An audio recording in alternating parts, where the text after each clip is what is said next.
نحمده ونصلي على رسوله الكريم اما بعد فاعوذ باللہ من الشیطان الرجیم بسم اللہ الرحمن الرحیم۔ آج کا ہمارا موضوع گفتگو ہے توحید اور خلیل اللہ۔ انی وجہت وجہی للذی فطر السماوات والارض حنیفا وما انا من المشرکین۔ بے شک میں نے اپنا چہرہ اس کی طرف متوجہ کر لیا ہے جس نے آسمانوں اور زمین کو پیدا کیا ہے، ایک اللہ کی طرف ہو کر، اور میں مشرکوں میں سے نہیں ہوں۔ حق بات پہ کٹتی ہے تو کٹ جائے زباں میری، حق بات پہ کٹتی ہے تو کٹ جائے زباں میری، اظہار تو کر دے گا جو ٹپکے گا لہو میرا۔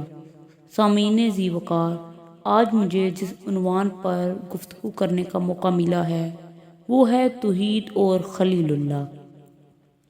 یوں تو حیات انبیاء ابتلاء و آزمائش کی ایک کڑی ہوتی ہے، مگر علم بردار توحید سرچشمہ صبر و رضا، سراپائے صدق و صفا، حضرت خلیل اللہ کی حیات طیبہ مصائب و علام کی ایک درد بھری داستاں ہے کہ جنہیں عرش والے نے حق کی تصدیق کے لیے پہاڑوں جیسا دل عطا کیا، اور کفر و شرک کی تردید کے لیے شمشیر براں سے تیز زباں عطا کی، جنہوں نے وحدت الہی کا پرچار کرتے ہوئے پہاڑوں کی چھاتیوں کو رون ڈالا، طاغوت کے سامنے سینہ سپر ہو گئے، مصائب و علام کی بجلیاں کڑکیں تو مسکرا دیے، قہر و جبر کے بادل گرجے تو کہکوں سے جواب دیا۔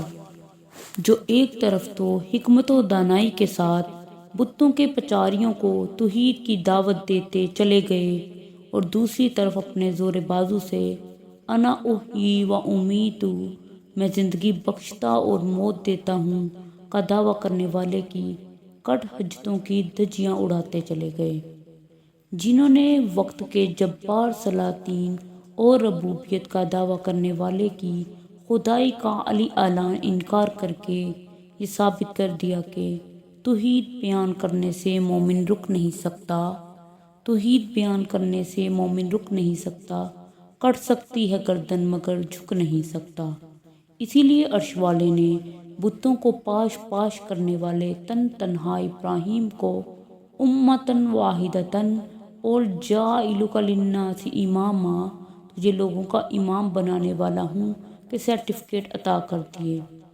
حضرات کلام اللہ سیدنا خلیل علیہ السلام کی دعوت توحید، استقامت فی الدین اور توکل علی اللہ العظیم سے بڑی پڑی ہے۔ حکم الہی کے تحت سب سے پہلی دعوت یا ابتی لم تعبد ما لا یسمع ولا یبصر ولا یغنی عنک شیئا، اے میرے باپ تو اس چیز کی عبادت کیوں کرتا ہے جو نہ سنتی ہے نہ دیکھتی ہے اور نہ تیرے کسی کام آتی ہے؟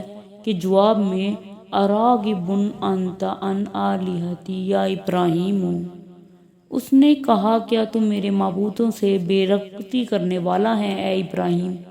جیسے کلمات سن کر توحید اور رضائی الہی کے لیے سب کچھ قربان کرنا گوارا کر لیا، مگر خدائے واحد کی وحدانیت سے گریز کرنا گوارا نہ کیا۔ پھر اپنی قوم کو توحید کی طرف بلایا، مگر قوم نے سیدنا ابراہیم کی کسی بات کی پرواہ نہ کی، بلکہ معبودان باطلہ کی پرستش پر ڈٹی رہی، مگر آپ نے پختہ عزم اور مصمم ارادہ کر لیا کہ اللہ کی قسم میں ضرور ہی تمہارے بتوں کی خفیہ تدبیر کروں گا، اس کے بعد کہ تم پیٹھ پھیر کر چلے جاؤ گے۔ علم بردار توحید نے قوم کے بت قدوں میں جا کر بتوں کو ٹکڑے ٹکڑے کر دیا۔ بالآخر اس جرم کی پاداش میں قوم نے کہا انہیں دہکتی ہوئی آگ میں جلا دیا جائے گا۔ رب کعبہ کی قسم، آتش نمرود آسمان کے ستاروں سے باتیں کر رہی تھی، مگر سیدنا خلیل اللہ نے توحید کی خاطر جلنا تو گوارا کر لیا، مگر رب اکبر کی وحدانیت سے رشتہ توڑنا گوارا نہ کیا۔ بے خطر کود پڑا آتش نمرود میں عشق، بے خطر کود پڑا آتش نمرود میں عشق، عقل ہے محو تماشائے لب بام ابھی۔ حضرات کون خلیل جس نے توحید کی صدائیں بلند کرتے ہوئے اپنی جان کا نذرانہ پیش کر دیا؟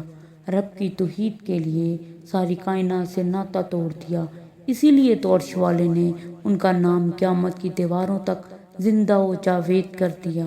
آخر میں یہی کہوں گی، توحید کی امانت سینوں میں ہے ہمارے، توحید کی امانت سینوں میں ہے ہمارے، آسان نہیں مٹانا نام و نشاں ہمارا۔ صدق اللہ العظیم۔ مہربانی کر کے چینل کو سبسکرائب کریں اور ساتھ لگے بیل آئیکن کو دبائیں اور اینڈ اسکرین پر دی گئی اور بھی تقریریں آپ سن سکتے ہیں۔